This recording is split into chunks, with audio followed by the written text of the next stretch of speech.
But now here's an important message from our travel centre for drivers on the A1 in Northumberland. An accident has led to the complete closure of the Newcastle Western Bypass section of the A1 between Birtley and Seaton Burn. Lengthy diversions have been set up via the Tyne Tunnel, but there's already a northbound tailback of 2 miles. That's the A1 Newcastle Western Bypass, which is completely closed. This is Radio 4. It's just after 10 to 7.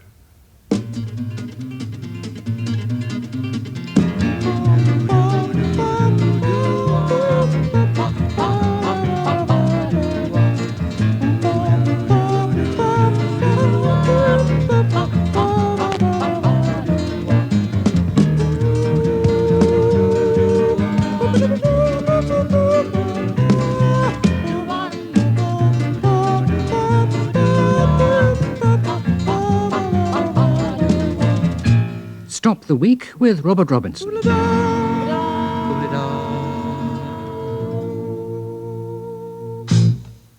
Conduct unbecoming a Cadbury's Father Christmas.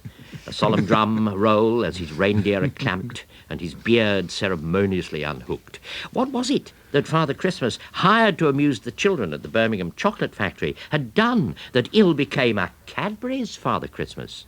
Did he slip them slabs of Rowntrees? Was he really a spy for Barker and Dobson? No, he didn't bother with the kids. He chatted up the mums.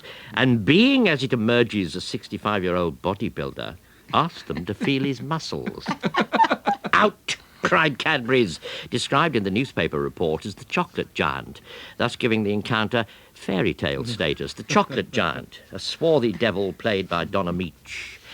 Yes, in this country, Father Christmas is just someone dressed up. He's always been rather an unsentimentalised figure. In parts of mainland Europe, he gets mixed up with the angels and is partly Christianised. But here, he's straightforwardly pagan and is the symbol of a child's natural acquisitiveness. No angel nonsense about those pillowcases and sacks that are hung up with strict instructions to F Christmas to fill them full of loot. And if the goods aren't up to expectations, customer services soon know about it. In a grotto at Leeds this week, children took Santa's gift, looked at it, then cried with great sincerity, "You mean old bastard." How very different from the home life of Anne Leslie, Michael O'Donnell, Matthew Parris and Nicholas Tucker. It's odd, the change that's come in Leeds, because I can remember in the 1930s there was another famous Santa not a million miles away from Leeds who was had up for conduct unbecoming because he'd been out at lunchtime and had a few to keep himself going during the afternoon. And when some poor child opened her grotto present and the little plastic toy from Hong Kong, or in those days it would have been a metal toy from Japan, broke, she burst into tears, and he was so overcome that he grabbed one of these large teddy bears that they just keep for show and gave it to her. And suddenly he started doing it to all the children. And the police were called to remove this man from the grotto where he was behaving like Father Christmas. Too open-handed. Well, I heard about how you recruit Father Christmases for stores. Apparently, they don't advertise for Father Christmases, they advertise for grotto workers. And one of the first questions they ask them is, how's your bladder? Because apparently, if you spend hours and hours there, and you're not allowed to keep disappearing because all the children start saying, how he's going to have a pee, and then it all sort of loses the whole thing. So. Oh gosh, and when they're sitting on your knee, it must be even worse, I imagine. But I don't think that this conduct unbecoming is unbecoming to me. From the earliest age, the image of a Father Christmas is of a chuckling, slightly lascivious old roue with a red nose who's had a few sherries too many on the sleigh.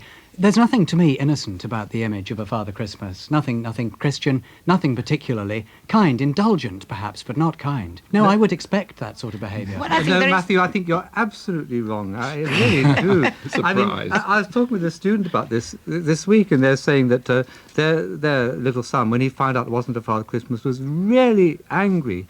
And one reason was that this child used to put out a glass of sherry for Father Christmas every Christmas. And when he found out it was the father, he said, well, he drinks sherry all the evening anyway.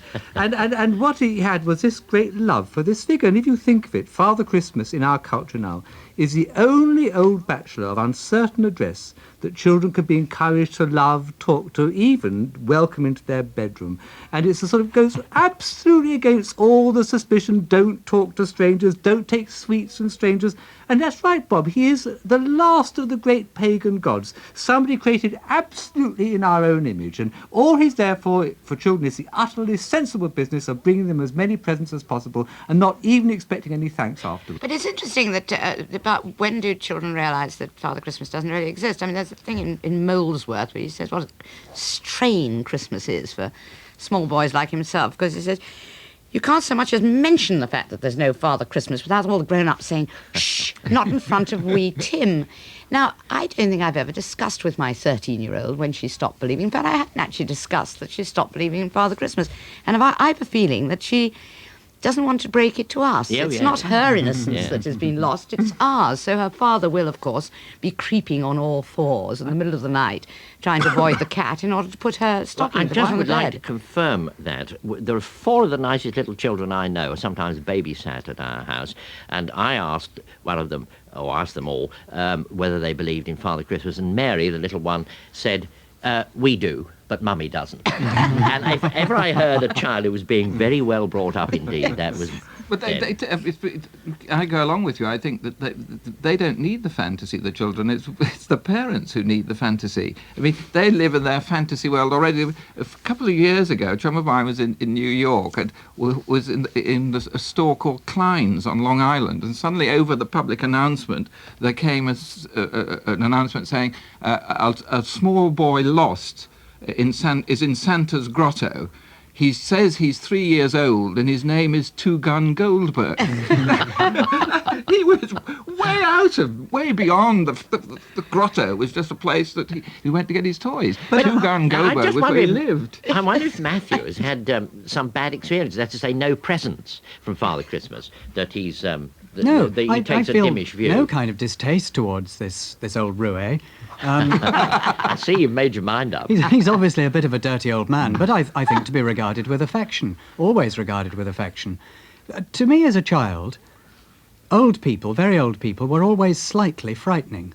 And so the image of age to me as a child could never really be to sit easily with an image of kindness, innocence or beauty. Age to me was to do with guilt and to do with self-indulgence of a kind.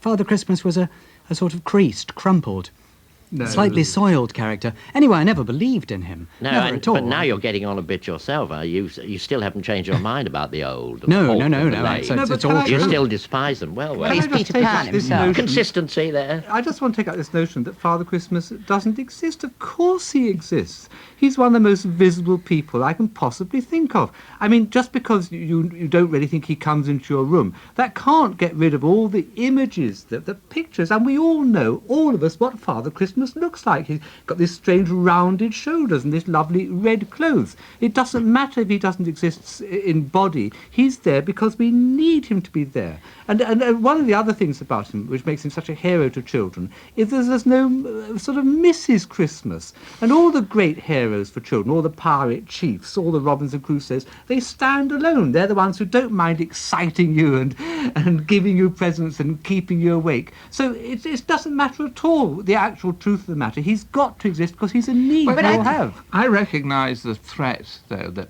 Matthew was talking about. I mean, I was frightened of Father Christmas in the same way that I was frightened of the nuns at the convent that I went to. And I think what I was really terrified was that they would kiss me. And in a strange way, I think Father Christmas... but the great resolution in the village in which I grew up, because Father Christmas arrived one day at the local school. He was meant to have arrived by an aeroplane. This is in the war. It was brought into the school because nobody was allowed to see his aeroplane. As he walked through the main hall, one of the children shouted out, it was a fairly inbred village, they said, "That's not Father Christmas, that's Harry Ratband. Look at his feet." And there were the flat feet of Harry Ratband coming down. But what happened after that was that children in this village used to say at Christmas, "What did Harry Ratband bring you this year?" Yes. And Harry Ratband was always called Santa from then on. And there was a marvellous exchange of images. And I think the children had got it right. They found him more friendlier than Santa. Very odd. I mean, Matthew raised this. He said, I never believed in Father Christmas. No. It seemed very odd to me that anyone should be invited to believe in Father Christmas. Any child would have to be unduly credulous, really, to believe in a silly old man who's dressed up. Indeed, belief in things that can't be shown or proved seems to be a sign of some sort of emotional deficiency. Whereas enjoying the possibility of Father Christmas, which is really what Michael was saying when it went between Harry Ratband and Santa and nobody quite knew who he was.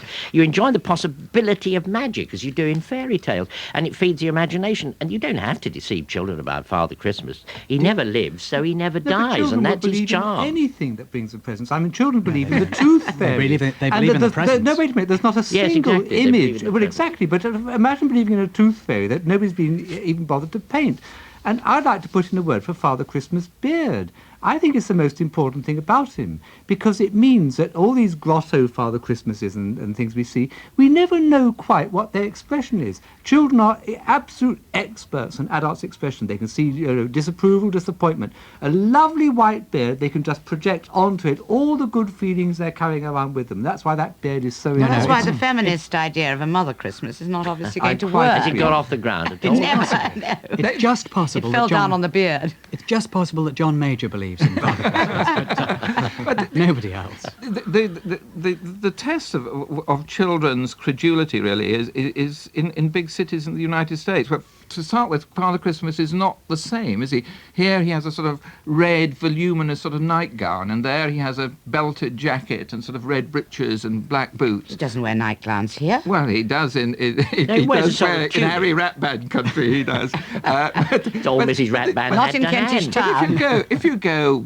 Christmas shopping, say in New York, which I did a couple of years ago, there's that Father Christmas on every corner ringing a bell. Macy's have 2 dozen. And there's that famous occasion which was turned into a film, or part of it turned into a film, where the New York police heard there was going to be a heist in Macy's, and they staked the place out, and they all dressed up as Father Christmases, and along came the gangsters, and they too had the bright idea of so there was a shootout in the street. Father That's Christmas. one, but it was Raymond Briggs, actually, wasn't it, who nailed the earthboundness of Father Christmas with blooming Christmas and blooming coal and blooming reindeer and all that sort of stuff. It is a materialist pagan festival, always was, as Anne was suggesting, with a sort of slight sinister edge to it. But do bear in mind, it's materialist in the other way as well. All that gluttonous feasting with the bards and all the mead and everything, that had to be paid for. What about the other people in the forest who weren't in the blinking mead hall, or I should say the blooming mead hall, weren't in the blooming mead hall, and they were stuck out there? So really, bear in mind, Father Christmas only comes to the middle classes, and only the middle classes who haven't had their houses repossessed. No, I Of don't course, you think know, that's sir, right at all. Prince I think Philip. you're, Oh, it is you're- right. I I'm think afraid you're it's overlooking right. the most remarkable thing of the lot about our Father Christmas, which is that if you're in Holland or Germany, Father Christmas comes with presents in one hand and a cane in the other, and presents go to the good That's children. one good reason the for cane not goes living to in the Holland. bad children. Now, for such a believe that of Germany. And I could give you a dozen others. such a guilt-ridden nation as the British, to have invented such a kindly hero who has presents for everybody just because you're a child, is a real achievement of our tortured Protestant imagination. You've got So who let's pays hang for on it in to him. Holland? They're all What? as rich as Croesus anyway. Who are? The Dutch, you were talking about Holland. I'm just saying that their Father Christmas is infinitely more punitive than ours. Ours is actually a very benign figure. Yes, and there except, aren't of enough course, of these people who aren't our imagination Except there anyhow. are people who say, and if you don't eat up your spinach or something, that Father Christmas won't come this year. So in fact, mothers and fathers do it here. Father Christmas doesn't have to turn up with a cane. Mum and Dad have done This it was already. one of the inconsistencies, though, that occurred to me at the very earliest stage. With one breath, if you don't eat your spinach, Father Yes. Christmas won't come. With the other breath, eat your spinach because millions are starving in China. If millions are starving in China, why doesn't Father Christmas go and help them? Yeah, I remember the grotto at Bentor's all that long time ago, and going on again, I suppose you couldn't believe in Father, didn't need to, because he was so corporeal, and there he was in Bentor's. And I remember Robertson Hare. I wonder if you ever saw him. He came to glory on the television in All Gas and Gaiters, and he was famous at one time for all calamity, he'd say. And he was standing outside the grotto, and he couldn't bring himself, he wasn't dressed up, he couldn't bring himself to charge the children the shilling for the autographs he was handing out. But my goodness, before you went into the grotto, it was money up front. Let's have a song now. It's called Guess What? Shimmy Down the Chimney, sung by Dilly Keane.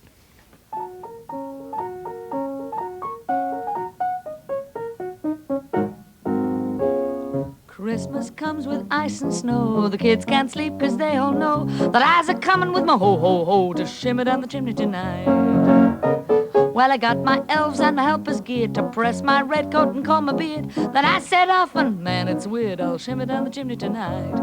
Well, my sacks are stuffed with all the latest fads, old-fashioned train sets for the dads. Boys get guns, girls a pink tea set. Well, I haven't heard of feminism yet.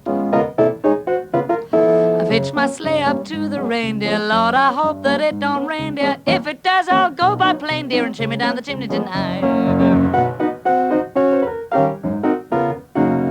From Samarkand and back round to Sind, I gotta travel like the wind. It's no wonder that my knees get skinned as I shimmy down the chimney tonight. Mince pie and beer by every bed, my guts is busting and my face is red. Come Boxing Day, oh my head, well I'll shimmy down the chimney tonight. You should see the flues down which I've slept. Ain't nobody get that chimney swept. Central heating, what a shock, and Lord how I hate an apartment block.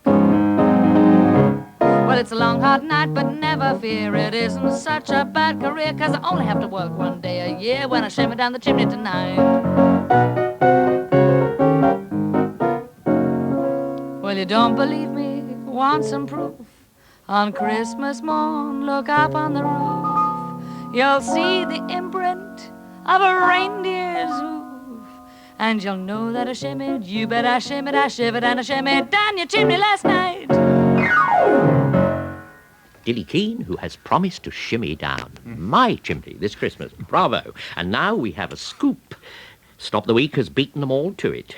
Gruyere does have holes in it. When Paddy Ashdown said the Maastricht Accord was as full of holes as Gruyere cheese, some Euro know-all, queuing for his expenses, said, he means Emmental. Put me through to an Alp, I told the switchboard. And there was a terrible jangling of Rolex cowbells as our man in the Jungfrau doorstepped a herdsman. Nonsense, cried the yokel, traditionally clad in hand-stitched mohair. Emmental has craters, but Gruyere has holes. And furthermore, he went on, inside every hole there is a tiny Swiss with a packet of milk chocolate trying to regulate a cuckoo clock. Why do you think we're called gnomes, he said. Sensing a bout of yodeling was imminent, our man retreated and wired us, collect. Stop the Week, first with the news. Not for nothing do we fly that proud slogan on our masthead, forward with the backward. But I really think it behooves us to be serious when it comes to cheese. You've got to get it right. Cheese cred is the mark of the adult. And I bet none of you ate cheese before you were in your 20s. Am I right? I mean, I did eat it as a child as Welsh rarebit during the war. It was one of the things, baked beans and toast. It was one of the things you could get off the ration, or you could get it in restaurants. Very sophisticated of you. And, but, I mean, it's a very mysterious, there are all sorts of mysteries attached to it, but one of the great mysteries is why it's always, mythology attributes a love of toasted cheese to the Welsh. I mean, it's deeply ingrained. I was reading a medical book the other day, and apparently the 18th century accoucheurs, or accoucheurs, I should say, when it was close enough for me, Michael.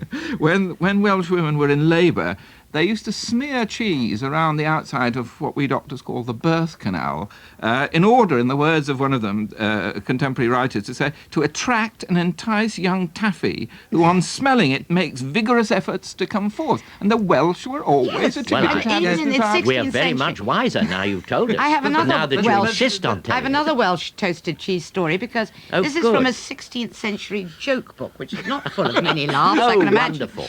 But apparently too many Welsh persons had got into heaven, quite undeservedly, apparently, according to the 16th century joker. And with what he called cackling and babbling, they were getting on God's nerves. So he went to St. Peter and said, get rid of all these Welshmen. I can't stand it.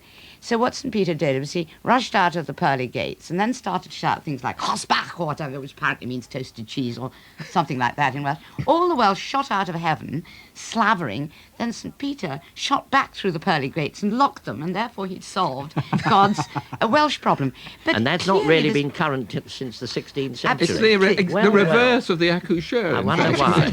But I don't know, Bob, can I just take up this business that, as Michael brought up, about the smell? Because, do. I agree with Anne. I didn't actually like cheese to eat, but we were all fascinated by the smell of it. And the great game was to take the cheese cover off and go poo. Yes. And it seemed to me that, cheese had a sort of heroic quality about it because it was the one food that was allowed to smell absolutely indecent, and no one ever seemed to scold it. No. And instead of sort of saying it smells, you say it's got a very pronounced aroma. And I was looking up Mrs. Beeton yesterday, and she said, rather tartly, some people like cheese in a state of decay or even alive. Then she says, but decomposing bodies are not wholesome eating. The line must be drawn somewhere. And that's what I liked about cheese. It made the line very uncertain. Certainly And did, my because grandfather had a musical song, which the one line of Give which us was... one or no, two, but it was something about the hum of the cheese. And he used to sing it, and my grandmother would be annoyed, but all us kids were on his side and on the side of cheese too. No, you've... Being a bit dubious quality. I think you've misunderstood or misremembered the child's motive. I remember that pure, horrible smell, just like Dad's socks, we always used to say. That's because, and I think for the reasons Anne mentioned, it's because children haven't developed a taste for it. And as a child, I remember there were some silly things that adults liked and were proof to us children of how silly adults were. One was smelly cheese, which nobody in their right mind would like. Another was kippers, and another was crooning songs, Rosemary Clooney and all that sort of crooning. And we children used to congratulate ourselves on our own good sense and good taste. Well, and not even caring for any of now, those I horrid find that things. entirely understandable. I think it's always much easier to understand why children don't like things, and you've named a few of them. And I think the eating of cheese, partly on the part of adults, is swank. Pure swank. I think they eat the blue cheese to prove their manhood or womanhood. It's adultmanship, really. It's just swank. We know what's what. We can do it. I think the fun of the fact that it smells so rank, and particularly in these health-obsessed days, it's a sort of a kind of naughtiness which you're rather pleased about. But all this thing about the smell, it does remind me of that line in The Odd Couple, where Walter Matthau goes to the fridge and takes out something.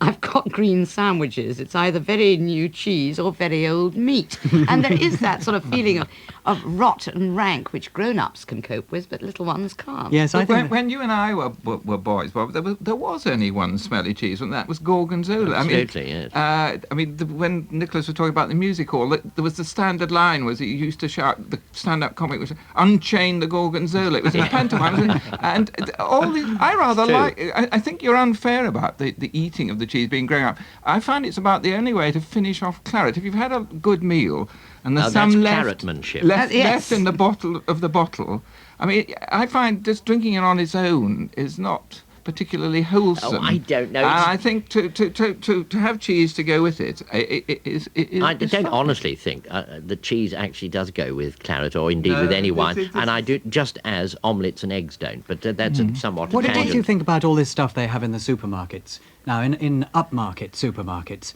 they don't just have the cheeses that we know, but they have all those complicated French things with little cloves and little walnuts and all lying in coloured hay. things. It all seems a bit silly to me. I think the real cheeses were invented by horny-handed peasants millions of years ago who handed these secrets on to Swiss families. I don't like the idea of test tubes and men in white suits, but I do think, though, that what I do like about cheese is I don't think it really does lend itself very well to our present class system. I mean, because if you go to have supper with somebody and there's a very nice cheese on the table, all you can tell about that person is they got a good cheese shop nearby, because you can't lay down cheese on a child's first birthday like all this claret and stuff. It only lasts about 3 days. And, although Mrs. Beeton said that bread and cheese was only suitable for marching soldiers or labourers in the open air, in fact, we all eat bread and cheese. It's a wonderful Yeah, dish. but your idea that it dates back millions of years is just ridiculous. All it's done, I mean, you were praising, as it were, Mother Grog Blossom's hand-churned Bedfordshire Old Flaky, weren't you? And all that happens there is some marketing man has smuggled a name off a signpost and put it on the label. Nicholas, anyway, I mean, taken in, Nicholas. It's very sweet that you're so short of reasons to be snobbish about people that you're disappointed that the cheese doesn't provide clues. But in fact, it does. It provides clues for entire nations, because I've always had a rule that any guidebook for a country which praises the famous plum brandy, without going any further, that country is authoritarian communist, or now, of course, anarchistic ex-communist. The same applies to cheese, because if they start saying, and the famous cheeses, straight away that country is full of extremely dull people. Yes, Now, I yes. don't know whether it's because, the company of cows and all that churning or something, but it doesn't obviously make for much sparkling conversation. I mean, who thinks of the Swiss as being dazzlingly interesting? What Or about the indeed the French? Dutch. I've just been in Maastricht. Even And the their Dutch, cheese who are is dull dull. people, produce the dullest cheese on earth, which is recommended to Weight Watchers, which is obviously proves how And dull the it is, French which is that and the Edam French, stuff. and the French. I mean, De Gaulle said that it was impossible to rule. How could you rule a nation that Yes, had but you don't have a 246 guidebook which cheeses? starts off, of course, France is the land of cheeses. jolly It's- well do. He talks about But the we- wine and everything else. But what does anybody say But- about the Swiss and the Dutch but cheese? I was terribly depressed at how out of date Nicholas was about these horny-handed women dairymaids. And I say, I mean, I had the great honour a few years ago of meeting Miss Wensleydale, or it could have been Miss Dairyley, I forget. But I mean, the honour, I Miss might say, Process Cheese. sat That's Miss easily on her shoulders. But I mean, far from it, no future Doris Archer. I mean, her ambition was to be. She told me a hostess in a TV game show. And these cheeses, as Bob said, Limeswold, for instance, it comes Ludicrous. straight from a country village deep in the heart of an advertising I'm talking agency. about- They're all I'm created talking about on this the real occasion. cheeses, the ones that have names that people in Jane Austen and so on eat. And when you're eating a cheese, you're eating something that hasn't been killed, it hasn't been uprooted. Well, this It's is the been- best you can say for it. If this is, It's been then it's not very good created. stuff. Cheese is a magnificent and inventive human creation. We just need a cow and a field, No. and there are 2,000 different ways of putting that product onto the table. It's a tribute to what, for No, once, it's something been really the good cause about of more human beings. flat and flatulent sort of bon mot that you could. I mean, we haven't happily had any this evening, but Brillat Savarin, the great, original food writer and gourmet, he said one of the most impenetrable sort of bon mots. How did he go? A dessert without cheese is like a beautiful woman with only one eye. Now, I mean, if that's all he could find to say about cheese, there isn't much to be said for it. Well, is there? T.S. Eliot said of Wensleydale, Miss Wensleydale, please take note, Wensleydale, the Mozart of cheeses. Ah, Eliot, of course. As he used to say, great war cry, let's lunch at the Athenaeum. They keep a good piece of cheese. And also he would say, I find these days, I can't do the voice, I wish I could. I find these days I am bounded by counties which have a native cheese. I can thus never travel further north than Yorkshire. And he took cheese very seriously. This Mozart of cheeses reminds me of that story of when Brahms was being entertained in Vienna by a man who was very proud of his cellar. And he said, I've brought out for this evening, he said, the Brahms of my cellar. And he poured it out for Brahms, and Brahms lifted it up, sniffed it, sipped it. He said, do you think we should try your Beethoven? Well, as I may well have told you this before, and if I haven't, Milton certainly has, as the street evangelist in Oxford Street said to the Dutchman who is in London on holiday, do you love Jesus? And the Dutchman replied, only Dutch Jesus.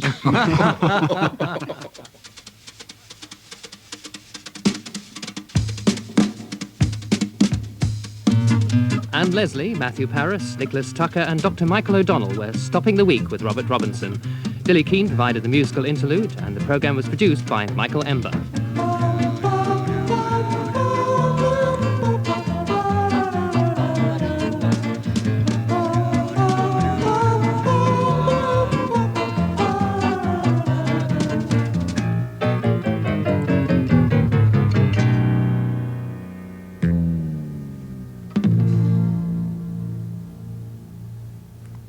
And Robert Robinson will be back to stop the week next Saturday at 10 to 7. There's a view from the platform in this evening's conversation piece at 10 to 9. The pianist Imogen Cooper talks to Sue McGregor about her life and work, and about how she feels in that important moment when she walks onto the concert platform to begin her performance. Conversation piece with Imogen Cooper is at 10 to 9. And the musical theme continues later this evening as Richard Baker meets 3 members of Fretwork, a group set up 5 years ago to explore the enormous wealth of English music written for viols in the 16th and 17th centuries. They'll be talking about how they came to take up the viol and about some of the music written for it.